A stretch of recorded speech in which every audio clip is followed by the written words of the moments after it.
Hello and welcome to the Aspire Real Estate Show. I am your host, Rob DePiero. Today, I'm excited to introduce Murray Massey, a dynamic realtor who has made significant strides in the real estate world.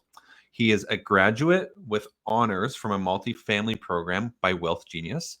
Murray has recently achieved incredible success, including sales of multi-unit buildings worth millions of dollars. His hard work and dedication earned him the prestigious title of Exit Realty Specialist Most Engaged Agent in 2022, along with multiple awards for his outstanding sales performance. Murray's background extends beyond real estate. He's also an experienced construction worker and experience in construction, having worked as a Block 1 crane operator and a Class 1 truck driver with expertise in oversized loads and heavy equipment. His hands-on experience include foundation repair, resupport work, drainage installation, and waterproofing. Today, Murray focuses on large-scale portfolios, managing properties with over 100 units, and has played a key role in local commercial space conversions. He has also been a featured speaker at one of North America's largest investor conferences, sharing his knowledge and expertise. With a few years in real estate, but decades of experience in managing local portfolios in St. John, New Brunswick, Murray's success story is one built on grit and dedication. We are thrilled to have him on the show today to share his journey and his knowledge. Welcome to the show, Murray Massey. Thanks for being here, man. Hey, how are you? Oh, I've never had a bad day. Okay, Murray, so I'm always wondering what the first question is that I'm going to ask people. My question to you is, what has the experience been like coming from a construction background into going to a more sales background like real estate? What's that been like for you? So at first it was sort of out of necessity, I guess, right? Like I was doing the construction stuff and it was getting kind of hard on the body, as a lot of people in the industry know. Back problems, whatever else. But yeah, it was a bit out of necessity. I saw it as an opportunity, so I jumped at it. And I wasn't sure if, going from like as blue collar as you can get into it's sort of like an office job, if you want to call it that. Yeah. I wasn't sure if those are going to relate very well, but actually the construction experience I found is actually pushed me forwards as far as being a real estate agent. So yeah, it's been awesome, really enjoyable. Yeah, awesome. So when you're talking about like kind of just the the leap there, like I think of construction, I think of like, hard days and like you're using your hands and like you're swinging hammers and sweating everywhere. And then you're going to this profession that is on the phone, driving around a lot, certainly advising people, but I'd say it's more of like a profession where you do a little more sitting. Yeah.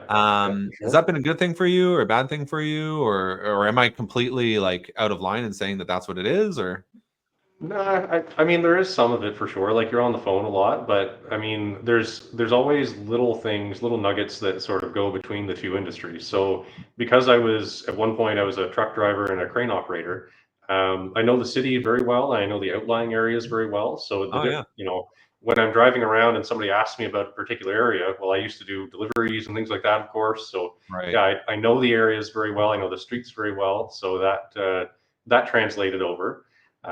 Yeah, being in a sedentary lifestyle, I had to change some lifestyle things up, go to the gym once in a while and go swimming and all this kind of stuff. But yeah, yeah, no, there's been a few adjustments, but I haven't looked back. It's been a lot of fun so far yeah, anyway.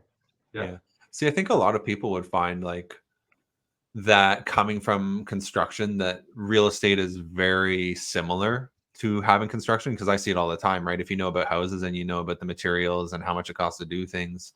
But I'm just curious, like, do you find that transitioning from a construction background to real estate, do you find that it really is different, or do you find that it is the same, or what do you think? I mean, with anything I've done, I've always put 110% into it. So I've always worked really, really hard and tried to climb the ladder, so to speak, if you want to Mhm. call it that. Yeah.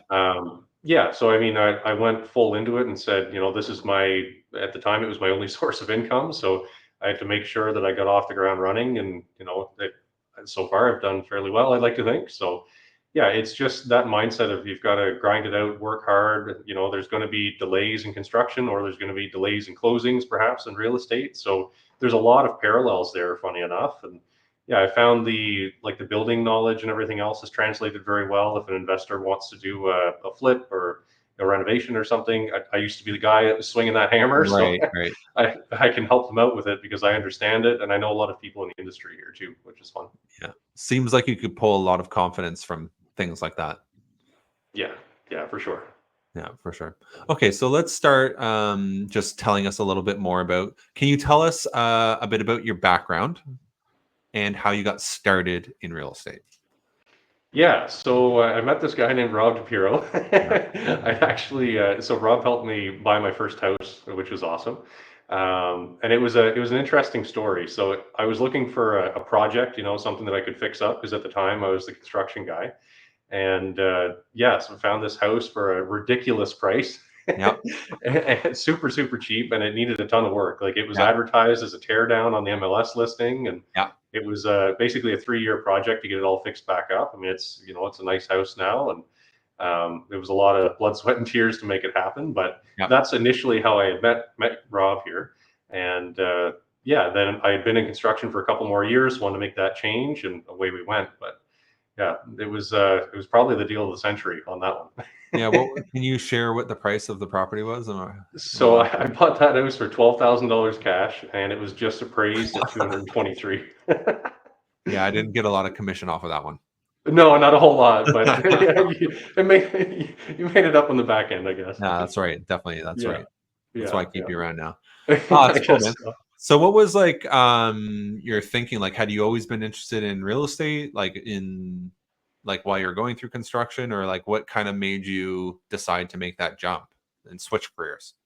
Yeah, so again, it was sort of a, I don't want to say it was forced, but in a lot of ways it was. Mm, I had to make a change in my life, so I mm, decided I was going to do that. mhm. Um, having known you and seen the type of lifestyle that you can lead and the time freedom that you had and the business success you had, I kind of looked up to that in a way, I guess, which was really Yeah, cool. Yeah, and then I suppose the other part of it is that having done the management of multifamily businesses and stuff like that, I saw an opportunity or maybe a little gap in the market there and figured, well, maybe I can try my hand at it. And when I first started, I was doing residential and a little bit of multifamily, and then realized that if I niche down, I'd be able to, really run with it, I guess. So yeah, it was partially organic and partially just taking a chance at it, I guess. yeah. So yeah. Was it you know, talking about let's go back to just starting your career in real estate. Was it a hard transition or how It, yeah, in some respects it was. I was always kind of antsy about what I should be doing next and where I should point my focus and my energies. And so I'd started out with doing door knocking and I hold seminars and things like that. So I tried a whole bunch of different methods in order to yeah, get new clients and, you know, having to learn, if you want to call it more social skills, I guess, of, yeah. being able to talk to people and Social skills. social skills. We'll just use the air Quotation quotes marks for in that. air quotes, yeah. But yeah, so basically, I had to teach myself some new skills, and I had a lot of help from Rob in the brokerage as well, which was awesome. Yeah, and I had to learn some new skill sets, and then some, as I was talking about before, had sort of transitioned over and applied, like the work ethic and things like that. So Yeah, yeah. yeah, Talk more about like the skills that you had to learn because I think like a lot of times we come in here, we think that you know, for lack of a better way of saying it, that we're complete the way that we are, and that we're all good. But I think a lot of people find that when they come into real estate, there's a lot to learn. Like it's not what you thought it was going to be. So just no. talk a little bit more about the skills that you think you had to learn.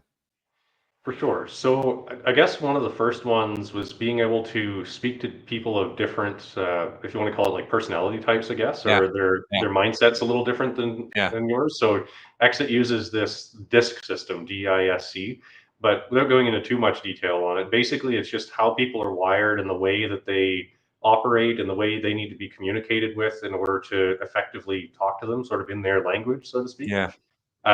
So you think of like a construction worker, for instance, they've got like a get her done sort of attitude, and they're maybe a little short with you sometimes, but they Right, get a lot of things done. right, Or right. you think of an accountant who's very quiet and reserved, and they're very factual and detail oriented. So that's another personality type. Or perhaps a teacher or a nurse who's very, I don't want to say soft, that's the wrong way to put it, but very caring, Mhm. and they need to be approached in different ways. So Mhm. it's just learning how to deal with all different types of people from all different backgrounds and walks of life. Mhm. And that's something that I wasn't really exposed to as much before. And Yeah. that training I found is probably one of the most beneficial things, both in business and also personal relationships, family, and things like that.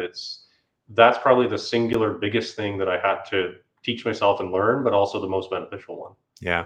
Yeah, I agree. That's, you know, for me, like, it's something that I always kind of did naturally, but I didn't realize I was doing it naturally when I was Yeah. a server, and I'd talk to people differently, and I knew that I had to talk to people differently, but I never had a way to organize the information, so to speak. Yes. But Yeah.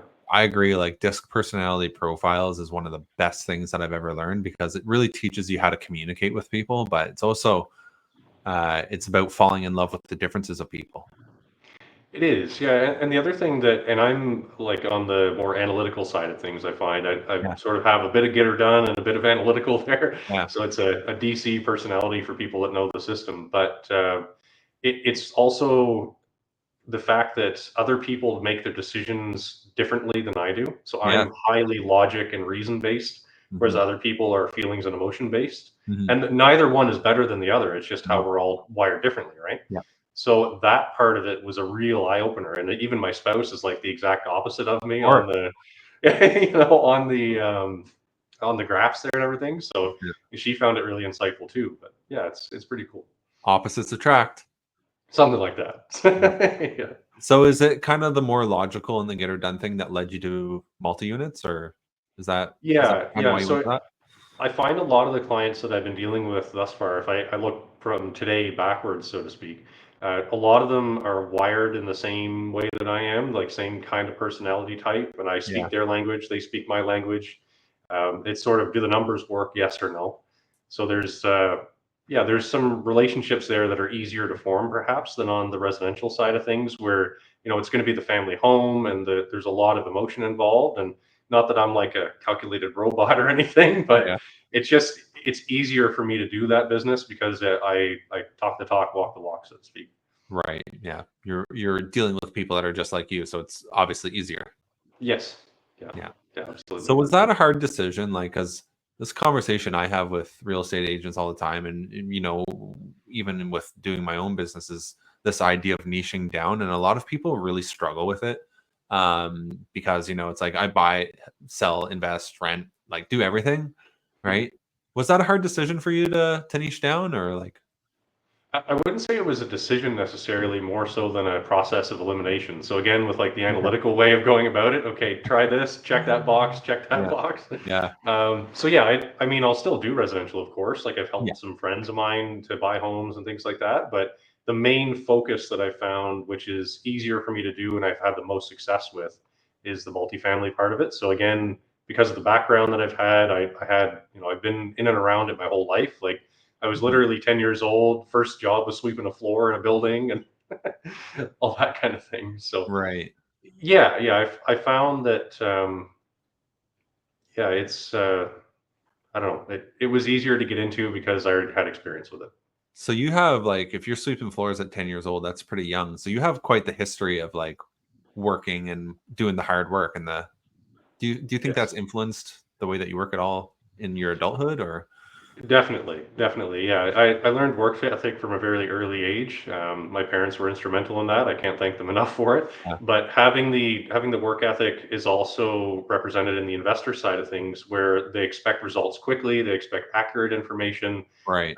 They have higher expectations, perhaps, than they might of other people. So, Right. yeah, it's having those skills instilled in me from a young age has been really beneficial because I can operate at a high level. And I do find that I sort of go really hard for a period of time, then I need to step back some and then go Yep. really hard again. So Yep. that was a lesson that was hard fought as well. In the first 2 years, I burned myself out a couple times. Right. And I had to learn that, it's all right to take a break once in a while, but Yeah. I think I've found a better process and system now. I'm refining it over time.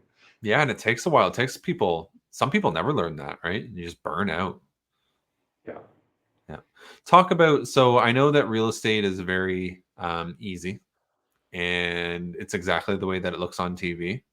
And like it's a lot of like having 2-hour lunches with cocktails and brunches and Yeah, yeah, you know, sure. wearing pantsuits every day.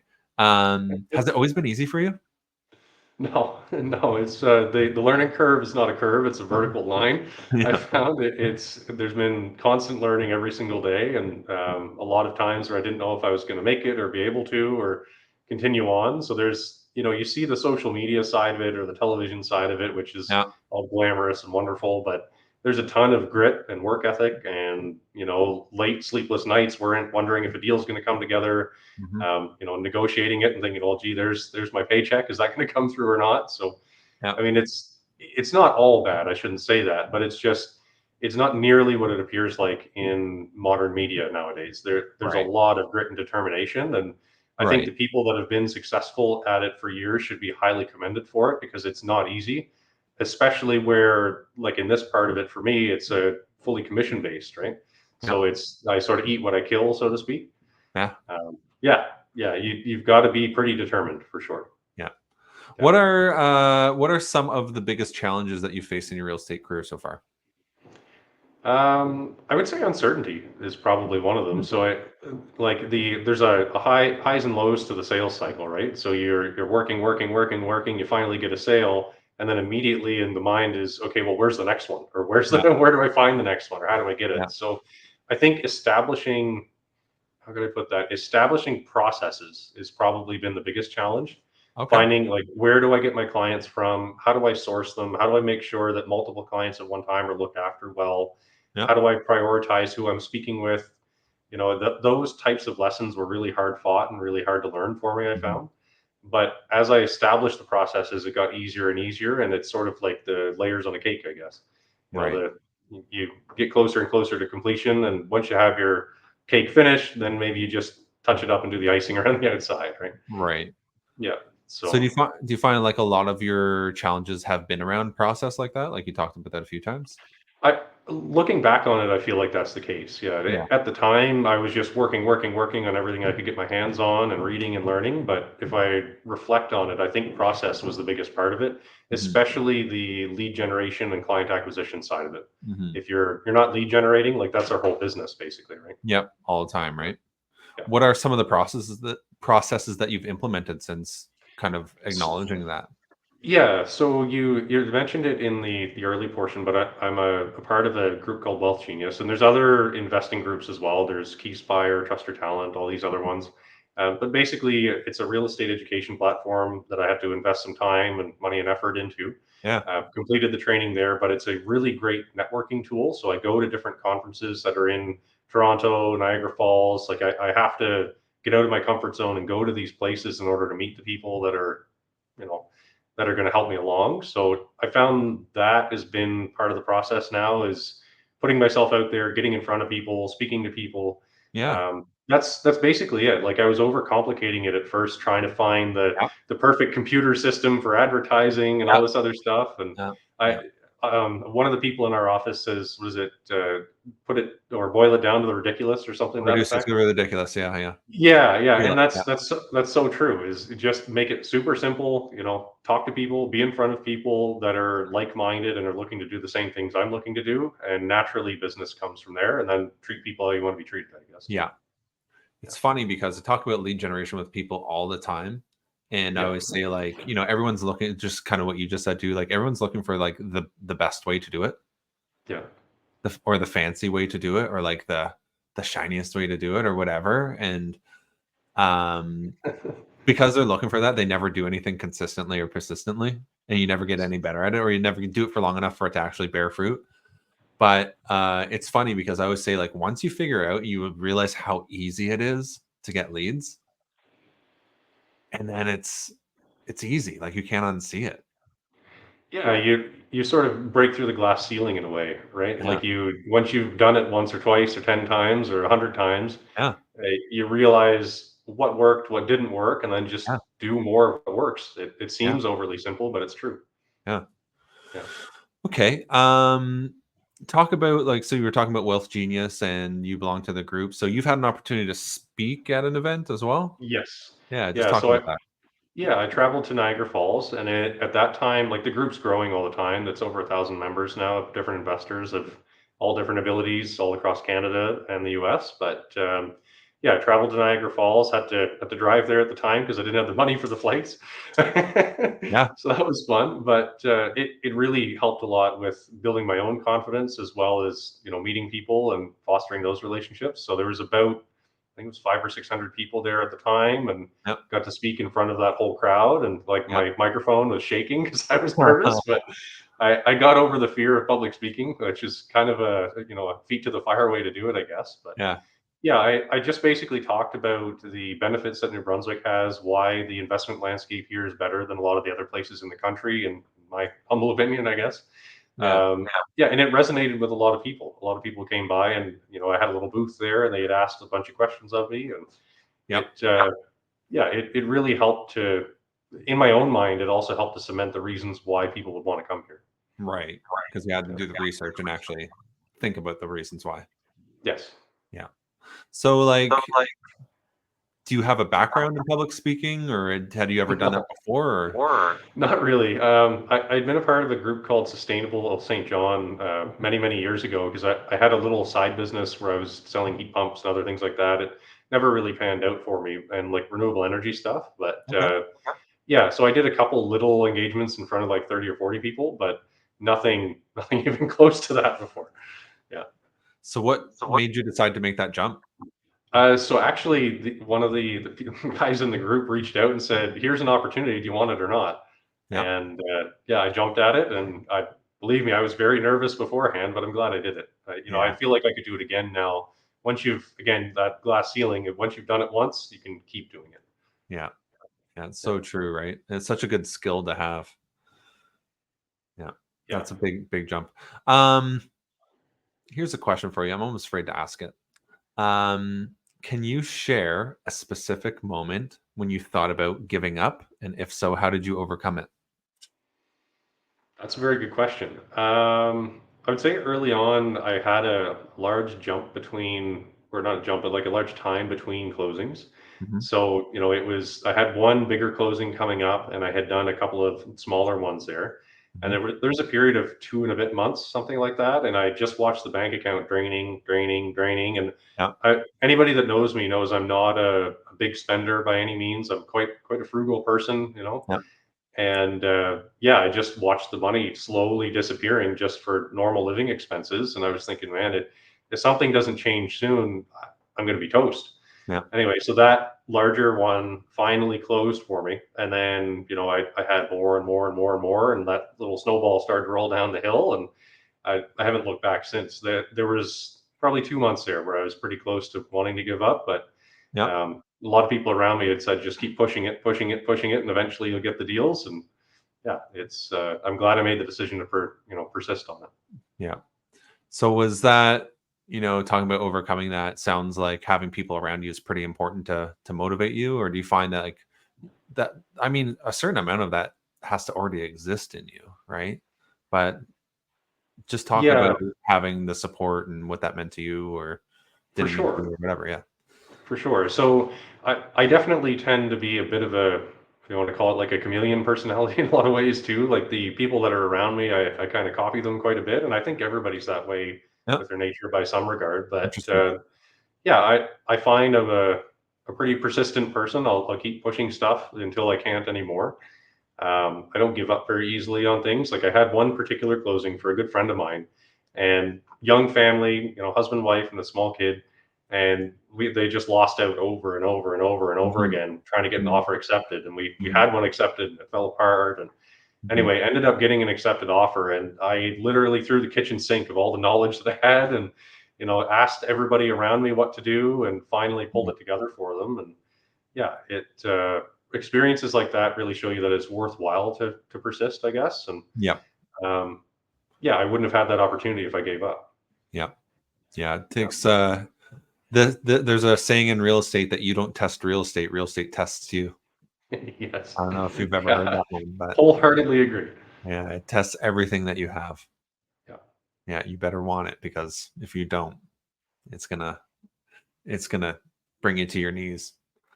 Um, okay, just talking about so you seem really systematic and maybe habitual. Um, what habits or routines, in your opinion, have been crucial to your success so far?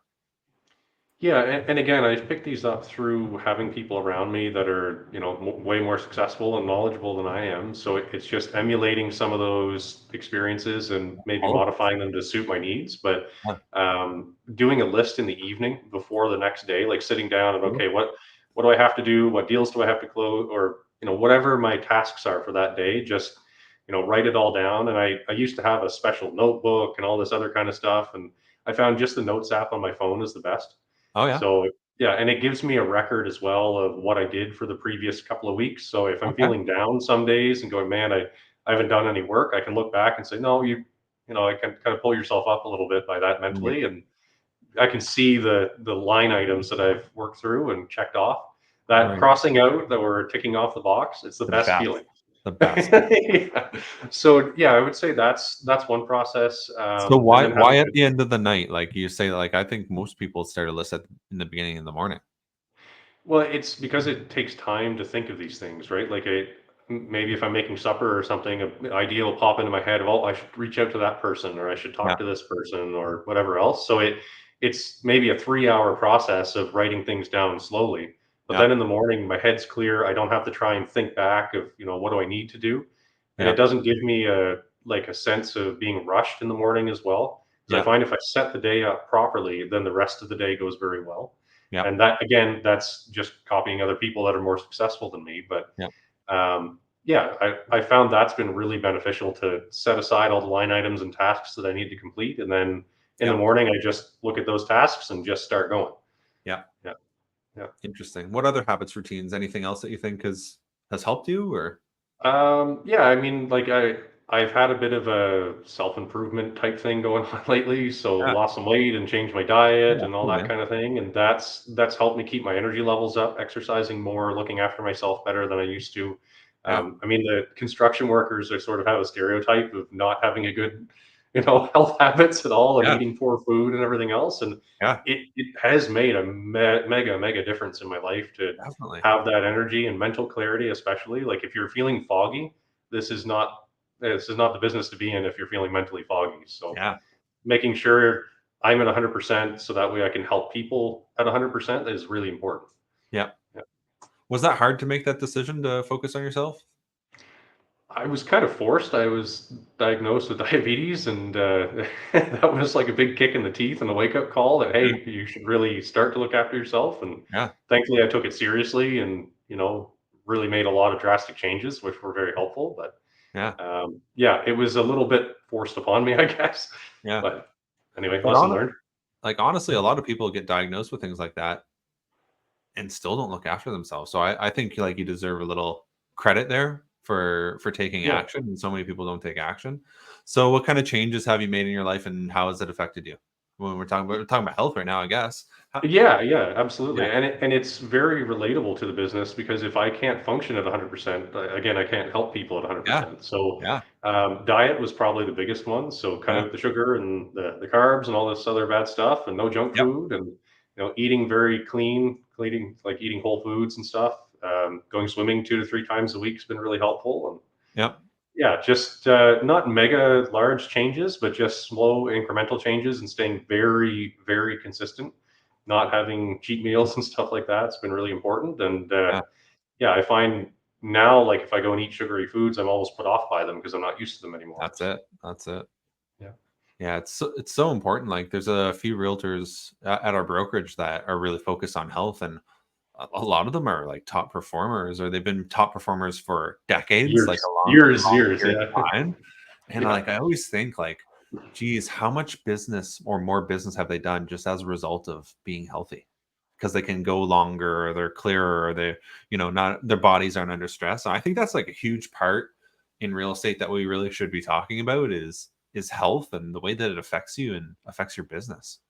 yeah. It's too easy to just go grab something quick at a fast food place and eat in your car and be on the Yeah, move all the time, and you yeah, think you're being more productive because you're go. yeah, But it's almost the inverse of that. You're yeah, going to burn yourself out and not have the clarity and start making mistakes. And yeah, it's about concentrated, focused efforts that are highly effective. Like there's Yep. a guy I know who, he's a top performer in the whole company, Yeah. and he doesn't work crazy hours, and Yep. he still performs at that level, right? So Super efficient. yeah, Yep. Exactly. yeah, efficient Talking with about your time and effective, I guess. Yeah, talking about being efficient with your time and stuff like that. How do you manage your time and prioritize tasks? Like, do you have a little system there, or like, how do you kind of structure that? Yeah, so and again, I played with a couple of different systems, but what I've come down to is I use Outlook is a really popular one. So I've got the calendar on my phone, and I have a little if anybody knows what a widget is, it's a little thing Yeah, you pull on your home screen, yeah, and it's a calendar widget. So whenever I open my phone, it's right in front of me about the things that I've planned out for that day, and then staying consistent with updating my calendar, putting things in, not only business but family related, like time to spend with my wife or my family. yeah, Yeah, and then I'm maybe, I don't know, 75 or 80% accurate with that yeah, time, but yeah, it's it's something that you can plan things in advance and then take it out of your mind and just put it away and yep, not have to keep thinking about it and yeah, holding all these things in your head. It's you only have so much mental capacity, and anybody does, right? yep, And if you fill that bucket up, it starts to overflow and you start losing things. yep, So yep, yeah, having the schedule has been a really large time saver as well as time efficiency, because you see the gaps in your schedule, and yeah. yeah, you can even plan. Like I'm even to the point where I plan travel time between appointments and stuff. So I get a little Oh yeah, crazy with it, totally, but yeah. yeah, yeah, it's helped me a lot. Yeah. I think it was Kim Smiley Wiley who was on this, and I was talking about that. And she says she even puts, and it was Joel. Joel is the other one where he actually puts in the address into the calendar, and then it will tell you how long it takes to get there. Yes. Yeah. Yeah, yeah, That's smart. awesome. Little things Technology you is don't good. think about. So, were you always good at managing your time? I would say I've always been a punctual person. Like Yeah, I've never liked being late or anything like that. But having it organized in such a methodical way has been really beneficial, especially for that little part of my brain that's a little OCD maybe or yeah, whatever. Yeah, and then knowing what your line items are and how to prioritize your time. Because if it comes up on the schedule that yeah, hey, I'm on a show with Rob, then that's all I'm doing.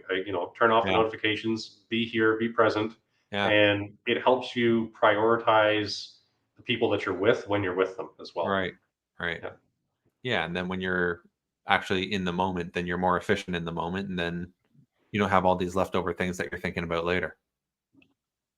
yeah, yeah, exactly. It helps you focus, I guess, is a good way to put it. Yeah, yeah. Awesome. Yeah. Can you share a success story from your career and what you learned from it? Anything come to mind? Yeah, I had one very recently, which was Yeah, a really big deal, biggest deal I've ever done. yeah. It was over Cool. 30 unit building Cool. in the province here. So Yeah, yeah, cool. that was amazing. It was like what 4 months worth of work kind of thing to make Wow. it finally come together and close. But Wow. it was a huge accomplishment, and I like I say, I'm working with different people on portfolios and stuff like that nowadays, and Mhm. acquiring like up to 100 units at a time, and it's Beautiful.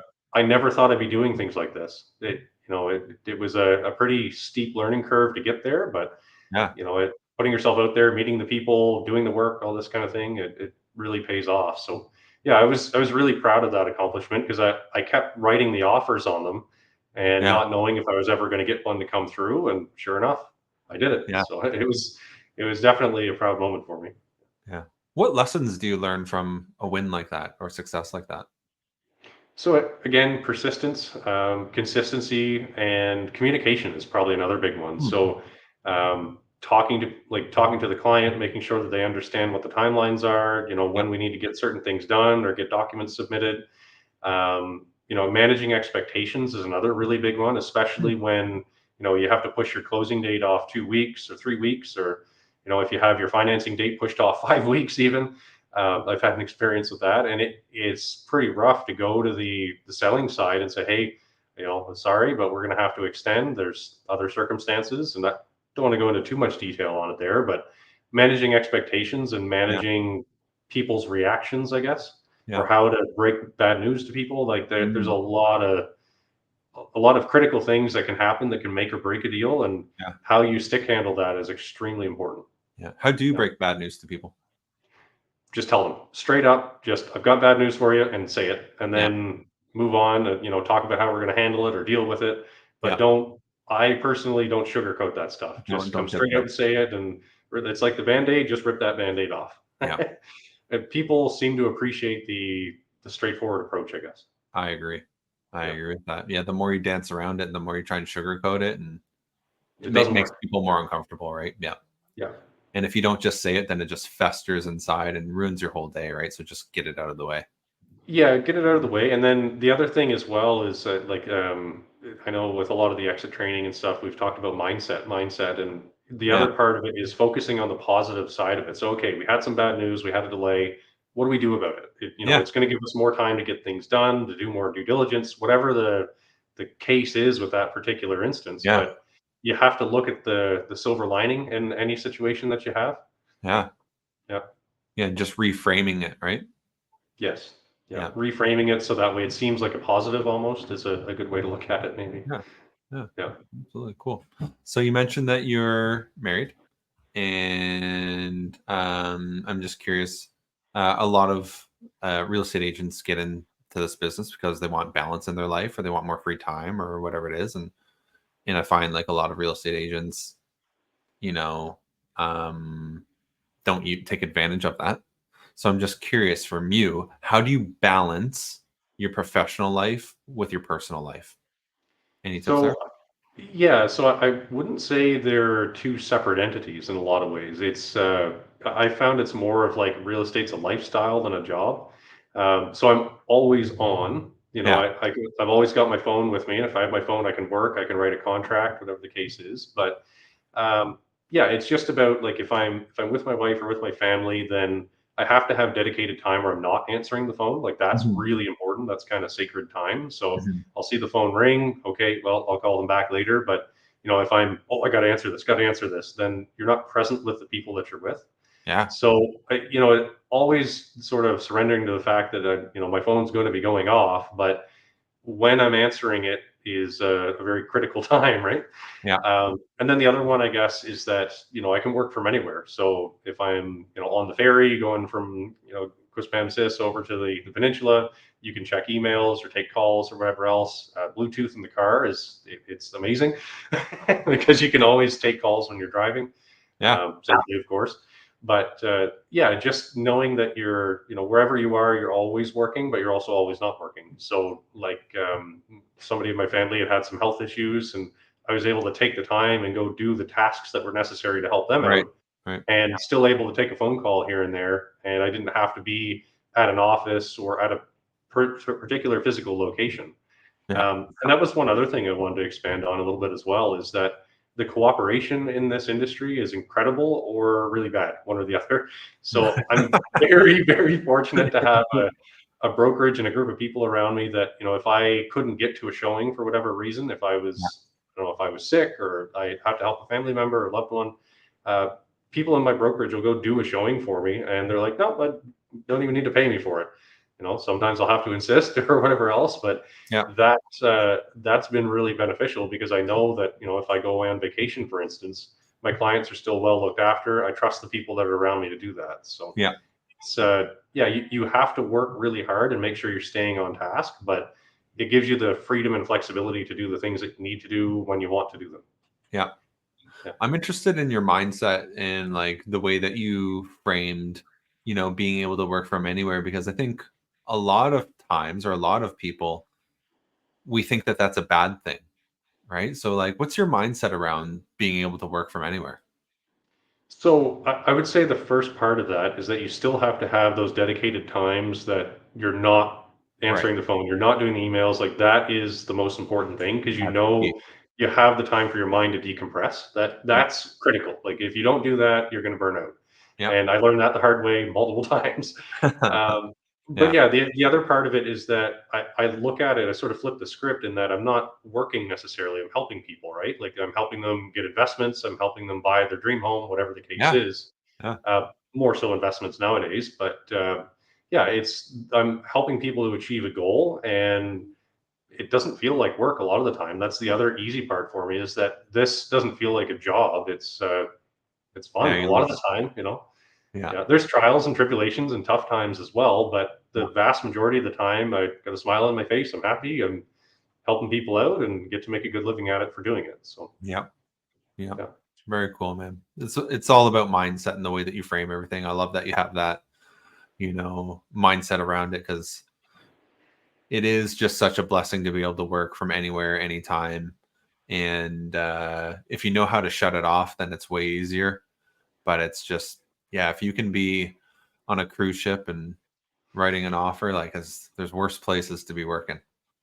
Yeah, I almost look at it as like, what's the craziest place I've written an offer from? Yeah. Yeah. CN Yeah, Tower. CN Tower. yeah, that's right. Okay, cool. Talking, so you've been in real estate for a while now. You've seen some stuff. You have your own experiences. What advice would you give to someone who is just starting out in real estate? So, like brand new sort of thing. Brand new. They're just starting. Just got their license. What advice? I would say surround yourself with a few key people that have achieved the things that you want to achieve Mm, and take their advice. Like don't mm. take advice from people that haven't achieved the things that you want to do. And the Yeah. reason why is they haven't done it. Yeah. So Yeah. if you want to be a top producing agent, go find one and stick to them. You know what I Yeah. mean? Like it don't it's about your approach as well. You've got to be a little bit careful of that. But Yeah. I guess what I'm saying is take mentorship and advice from people that you want to emulate and then follow those action steps. You know, if you want Yeah. to be an NFL football player, you've got to do the training that the NFL football players do. If you want to be an NBA basketball star, same thing, right? Yeah. So Absolutely. if I want to be a multifamily focused agent or I want to be a top producing agent, I have to be talking to the people that have done those things so I can emulate and learn from them. And I have my own processes, and for better or Yeah. worse, I have those things. But if you don't surround yourself with those like-minded, positive people that encourage you, you cannot achieve those things. And that's something else that I found is that, and I don't know if it was just the industry or whatever else, but a lot of construction was very negative a lot of the Yeah. time. It Oh, was yeah. kind Oh, of yeah. Yeah. complaints and stuff. And maybe that's my own personal experience. I don't know. Yeah. But Yeah. Yeah. I do find that the people I'm surrounded with now are much more positive, much more they talk about self improvement and doing better, and it's a Yeah. different mindset than woe is me, I guess. Yeah. Yeah, Yeah, imagine that. So, like, my experience has been that you're talking about like mentors and stuff like that is, you can't just walk up to a mentor and say, "Tell me everything that you do," and they're just going to tell you everything that they do. I find like you have to, especially for good people, but maybe even just certain people, you have to almost prove yourself over time. yeah, Would you agree with that?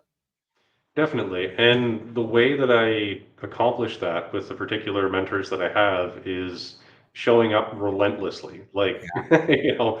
going to Yeah. different events, traveling to different places where they were. Like we have a sales retreat that Exit does, and that kind Yeah. of thing, and we have a convention, and like that first convention I went to, I had to scrape in order to get there, but Yeah. I made some connections that have really, really paid off. So Yeah. it's yeah, you've got to put yourself out there, but I guess the proof's in the pudding with consistency and discipline and all Yeah. those other wonderful things. But for me, it was show up over and over and over and over and over and over again, and then they say, okay, well, this guy's pretty serious, so maybe I want Yeah. to talk to him. Yeah. Exactly. Because I Yeah, find so many times like people want the mentorship, but they don't want to put in the work to get it. They don't want to show up when it's hard to show up. And, like if you're um, someone who's mentoring people and you see that they're not showing up, that's one of the most frustrating things in the world, man. Like it's got to be one of the most frustrating things in the world, especially for top producers who have better things to do with their time. But so that's pretty cool that you decided to show up. yeah, and it sounds really simple again, but it's what works, right? Like just do what you're going to, if you say you're going to do something, follow through with it, keep your word. If there's a task that's difficult, persevere, push through it, and that kind of thing. And the other one as well is if you're in a room full of really successful people, be the quietest person in the room. Yeah. Ask questions, but listen Just listen. actively, ask good, well thought out questions. Um, yeah, and if you say you're going to do something, follow through on it. Yeah. Yeah. Yeah. Absolutely. It's so That true. that's sorry to cut you off there. That's one thing that really bothers me actually is when people have a whole bunch of talk and there's no follow through. And maybe Yeah. that's just my analytical personality, but it's like if you say you're going to do something, you really should follow through on it. Yeah, absolutely. Well, it's one of the most Yep. frustrating things. Yeah, absolutely. Because everybody says that they're going to do it, but so few people follow through. And if you can just follow through and take action, you'll be, Yes. I don't know, 80% of people, right? Yeah. It's so good, so good. What do you think the biggest misconception about being a real estate agent is? It's not like the TV shows. That's Talk for about sure. that. Yeah. I think one of the things is that people think it's selling in the conventional sense of, like, Okay. the used car salesman or whatever. And there is salesmanship. There's no question about it. But I think it's finding out what people's needs are and then playing matchmaker with what's out there on MLS, or with the investment space. There's off market deals and all this kind of thing as well. But understanding people's needs and wants, and then poking and prodding as to why they want those things. Like, which Mhm. would you really want this home in this area, or are you sure you really want a 10 unit building? Like, would you be better suited with a 20 or a 5 or whatever? Yep. Yep. But it's finding out the motivations behind why people want to do things, and Yep. then helping them achieve that, I think, Yep. is the simplest I can boil that down. Yep. Yeah. Yeah. What kind of looking back now that you're a few years in, um, what do you wish you had known when you had started in real estate? It was going to take time before I saw, if you want to call it like conventional success. Yeah. Um, yeah, it's a long process. It takes a lot of perseverance, and there's going to be times when you feel like you want to give up on it. But Yeah. yeah, I think that's probably one of the biggest things. Yeah. Do you think if you would have known that you would have still continued? Yes. You would have, yeah. Yeah. Yeah. Yeah. I don't give up easily. That's for Yeah. sure. Yeah. Interesting. Interesting. Okay, just talking about the future, what are some of your current goals, both professionally and personally? Where are you going? So of course I've set like an income goal for myself, and a certain amount of ends, and ends being the transactions I complete. If somebody doesn't know that's watching, so there's those conventional goals as well. But for me, the lifestyle abilities, I think, are probably a big one. So, like, I've got an aspiration to. I love sailing. That's anybody that knows me knows Yeah. that. Yeah. So I want to buy a particular boat, and then I'd love to sail it down the eastern seaboard and go through the Caribbean and all that kind of thing, and take my Oh, cool. family with me. And yeah, that's one thing. I found, through this needing to travel as a necessity, I found that I actually really enjoy travel as well. So, Yeah. um, yeah, just more of the things that I enjoy doing, I guess, would be a good way to put it.